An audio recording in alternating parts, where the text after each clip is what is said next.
Now, this is Donald Trump's biggest nightmare. The fascist leaders who he admires are all being cornered right now. People are rising up against them. Take a look at what's going on in Budapest, in Hungary, where Viktor Orban, Donald Trump's buddy, is losing badly in the polls. And people right now are in Budapest by the tens of thousands telling Orban to resign. Watch this.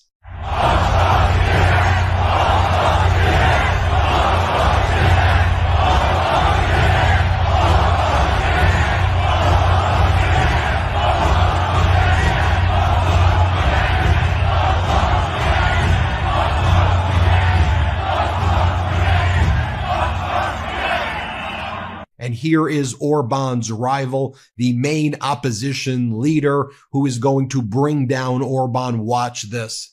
Vége van, elvtársak, vagy ha jobban értitek, továrishi kanyec. And by the way, I'll translate it for you. He said, it's over for you, comrade. Let's take a look at what's going on in Belgrade, in Serbia, where Vučić, the Vučić regime, allied with Vladimir Putin there, is now facing massive uprisings and massive protests there. Let's take a look at what's going on in Belgrade.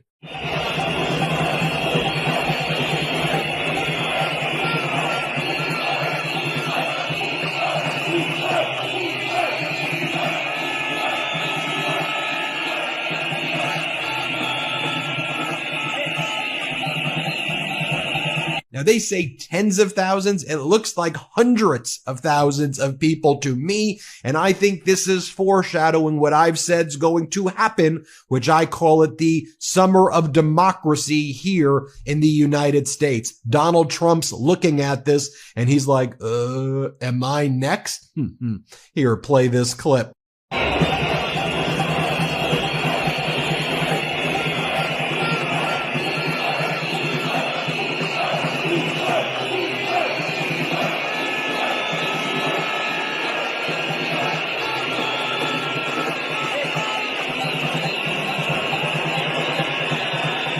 Now, while Donald Trump's fascist allies, or the axis of evil he's trying to have America join with, as they are being cornered and facing uprisings by their people, America's former allies, who should be our allies, the Canadian leaders, the European leaders, are uniting, and they are getting stronger than ever over this past weekend. Keir Starmer, the Prime Minister of the UK, held another meeting, this time a virtual meeting of the Coalition of the Willing, the European leaders, Canadian leaders, other leaders who are rallying around Ukraine as they don't trust Donald Trump because Trump tried to cut them all out of the negotiations with Putin and Saudi Arabia. Europe's like, you ain't gonna do that. We got Ukraine's back. We're standing up for Ukraine. Another virtual meeting was held. This follows the in-person meeting a few weeks back. And it was incredible. I gotta hand it to Prime Minister Keir Starmer.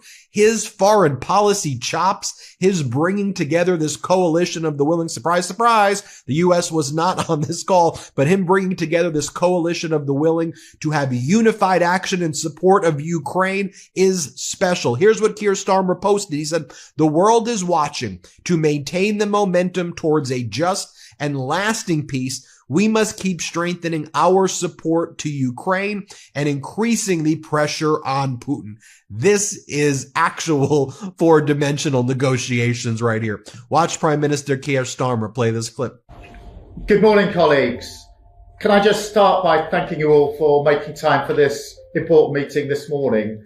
We've got a lot to discuss because since we last met in person in London just under 2 weeks ago, a lot has happened, particularly in the last week. So it's very important we catch up to move forward.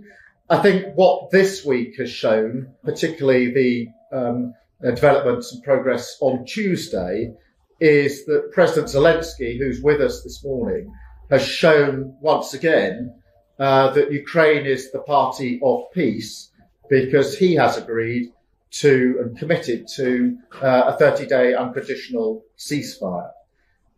Now what we see, and this is centrepiece for our discussions today, is that Putin is the one trying to delay.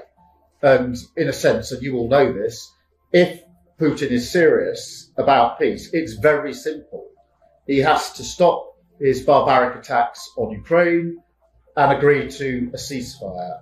And the world is watching. And my feeling is that sooner or later he's going to have to come to the table and engage in serious discussion.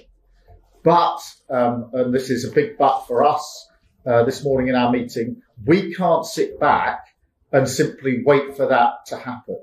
We have to keep pushing ahead, pushing forward, and preparing for peace, and a peace that will be secure and that will last. And I think that means strengthening Ukraine so they can defend themselves, and strengthening, obviously, in terms of military capability, in terms of funding, in terms of the provision of further support from all of us to Ukraine.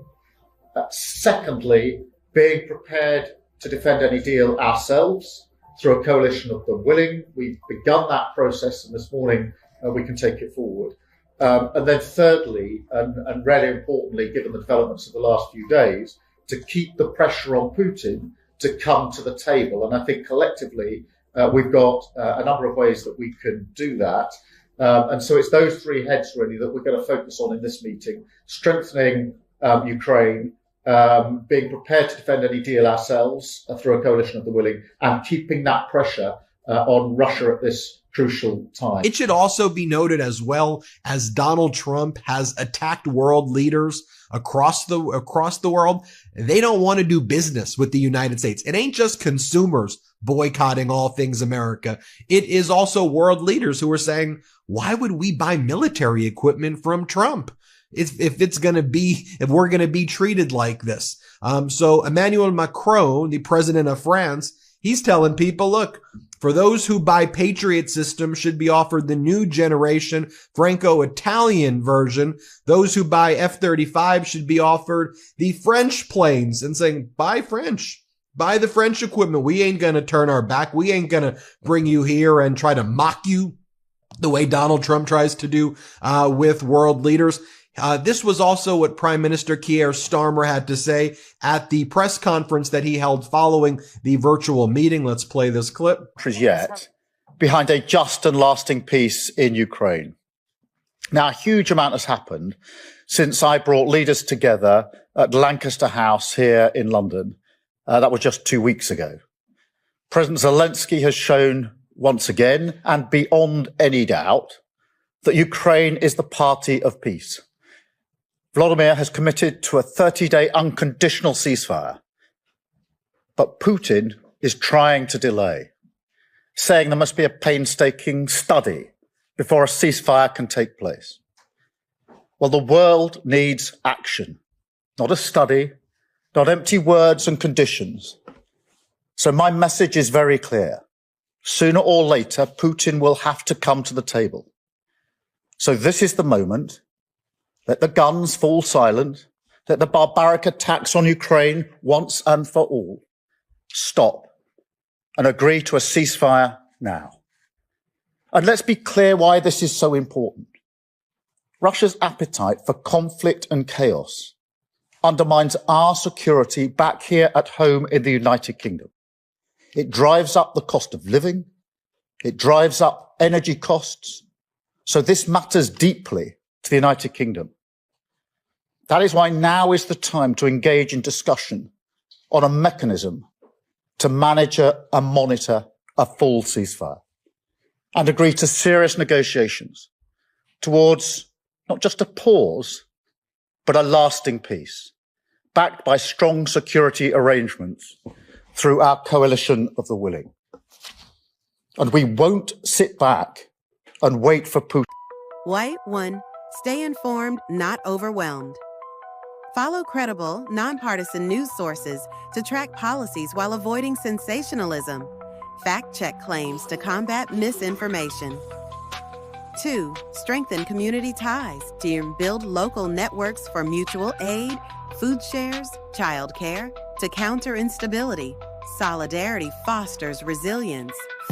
3. Protect civil liberties. Know your rights during protests or encounters with authorities.